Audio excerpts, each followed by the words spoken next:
without further ado, let's get into the actual talking about strategy.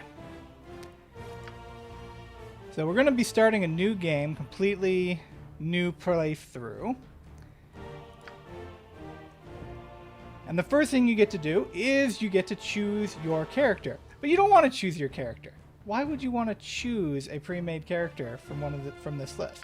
Not that there's anything wrong with any of these characters, but you can do better by creating your own character. And we're going to go into the character creation screen and we'll talk a little bit about options. First, you get to choose your gender.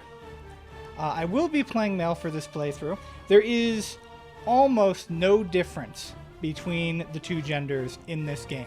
There are a couple of role-playing things, and of course, your romance options change depending on which gender you pick. I always play male for these games because there are, in my opinion, a lot more viable romance options for the man. It's not that I have anything against romancing as a woman, it's that I am against romancing animen. But yeah, other than that, there's a couple of role-playing interactions you have to worry about, but you probably won't even notice them. Stat-wise, they are all the same. And you get to pick a portrait.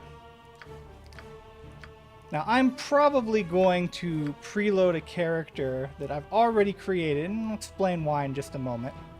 But I'm going to go with this for my portrait for now. And now we go to race.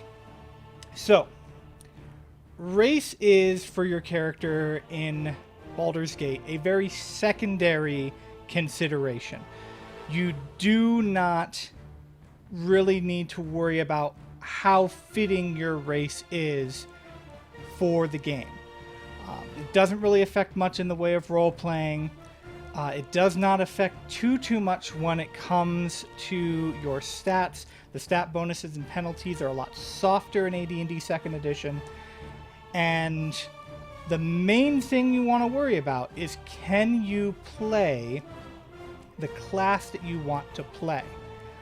Now, I'm going to be going into half-elf because that's going to be the best combination for the class I want to go into. But I'm going to go into human really quick so we can go over the various class options. So now we choose our class, and this is the meat. This is where you determine how your character is going to play, and this is where you determine what kind of game you're going to be playing in Baldur's Gate. Now, I want to talk just really briefly on balance. We can go a little bit more into various balance issues during dead time in the games, but suffice it to say that because this is a very strict and literal translation of a lot of the AD&D rules, or at least as close as they could get to them, there are some balance issues that apply. With many classes in AD&D, you can do role-playing things with them.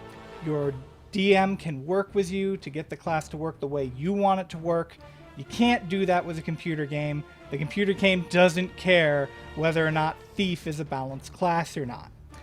So going over the options, our first three options are our primary warrior options. And warriors are a very viable class in Baldur's Gate. You're going to do a lot of up-close fighting, a lot of tight, close quarters fighting. You're going to have a lot of situations where you can either fire at range and pick enemies off before they get to you. And when you can't do that, you're going to need a meat shield in front of you to protect the softer members of your party. So fighters are very viable for your main character. They're not what I would recommend to be the best class in the game for a main character, but you can definitely play as a fighter. When you click on any of the classes, you'll note that you've got various other class options you can select. This is called your kit, and this modifies the class in a couple of key ways to make the class more thematic, I think would probably be the best way to put it.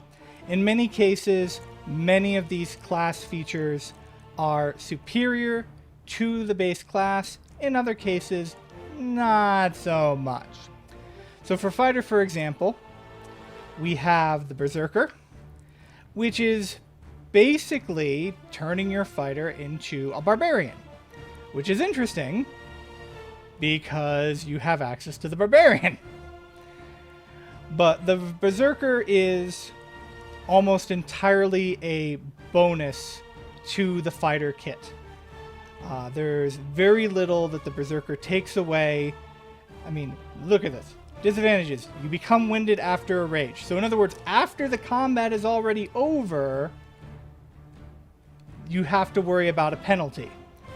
And you can't specialize in ranged weapons. You can still use ranged weapons, but you can't specialize in them. So for the most part, the Berserker is a pure upgrade to the fighter. Wizard Slayer is a little bit more of a mixed bag. Still a very, very good kit. This 1% magic resistance per level can be very effective. The only problem I'm going to say was, is that in original Baldur's Gate, magic resistance could stop your healing spells from affecting you. In Enhanced Edition, this no longer applies. So this is purely a beneficial stat. The disadvantage, may not use any magic items apart from weapons and armor, though. That's a bit more of a kicker. You don't want to give up on a lot of those good magic items that you can find. And then we have Kensai. Kensai is probably the worst kit in the game. Like, I don't even mean the worst fighter kit. I mean Kensai is the worst kit. So, in exchange for giving up the ability to wear armor, the ability to use missile weapons. No, Berserker could still use missile weapons. Kensai, no missile weapons at all. And the ability to use gauntlets and bracers. You get a bonus to your armor class, a bonus to hit and damage rolls. You attack a little bit faster, and that's actually something not to be underestimated. But it's in this particular version of the game, it's not too important. And then you get this Kai ability, which allows you to do maximum damage for 10 seconds, which is just a little over one combat round. So, yeah. No bracers. So you can't even increase your armor with bracers of armor. Now this kills so many magical items that can help enhance your character that this just makes this kit almost completely broken. And I don't mean broken as in, oh, it's so powerful. I mean broken as in this kit does not function as intended. There is one exception to this.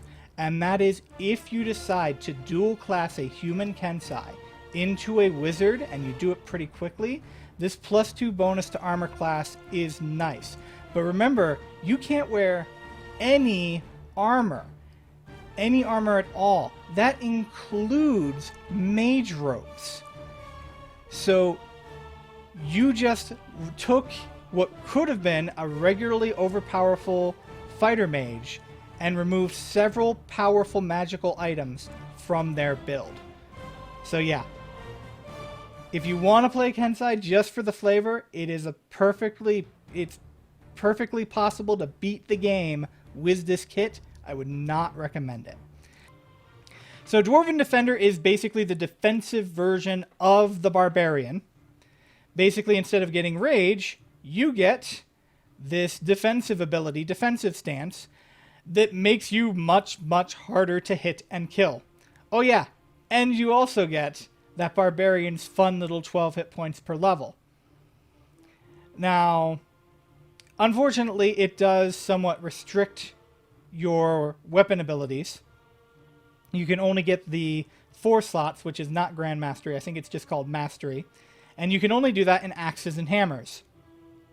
And in any other weapon, you can get 2 slots. But trust me, this is enough. This kit is an overall improvement, and I would highly recommend this kit if you are playing a dwarf. It is still not as good as playing a berserker or playing a barbarian.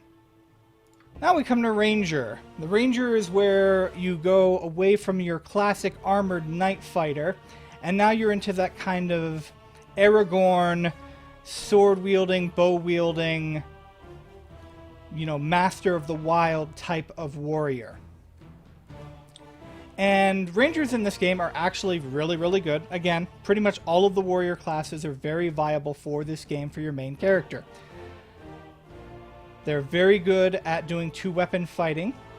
So the fighter can master all weapon proficiencies. Every other class in the warrior kits are restricted to 2 dots in their weapon proficiencies, which is specialized.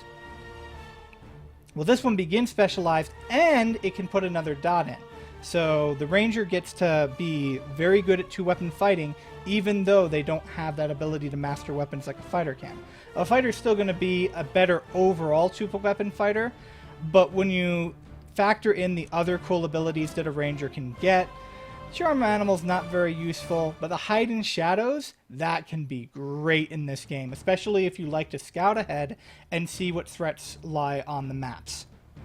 And then these Druidic spells, starting at 8th level, they don't really get to the really good Druid spells, but there are still lots of useful spells that a Ranger can get by the time you are done with Baldur's Gate 2. Archer, again, I would probably call an almost entire improvement upon the kit. You lose the ability to wear any metal armor, period. You lose some proficiency with melee weapons. You lose Charm Animal, but I already said, Charm Animal, not the best ability. And for this, you get really good use out of any ranged weapon. Stalker. Stalker adds in some Thief kit into the Ranger. I personally still prefer Archer. I think it is probably the best of the Ranger kits. But this is, again, a very handy kit. And at 12th level, may memorize Haste. That's the only part of this sentence that's important. You can memorize Haste. I think it might actually be a self-buff Haste, but it's still Haste. And then the Beastmaster. The Beastmaster gets the ability to find familiar. Now note, only if you are playing the main character can you use this find familiar ability. And then you get a couple of animal summonings. These are, for the most part, behind the power curve. They are fairly useless as far as abilities are concerned. So I personally think this is probably the weakest of the Ranger kits. And I'm going to say it's definitely the weakest of the Ranger kits. I'm not going to qualify my statements there. No need to do that. Hey guys, it's Divine Erdrick. If you like what you saw, go ahead and hit that like button and subscribe for more content coming soon. You can also follow me at twitch.tv/derdrick or on Twitter at Divine Erdrick.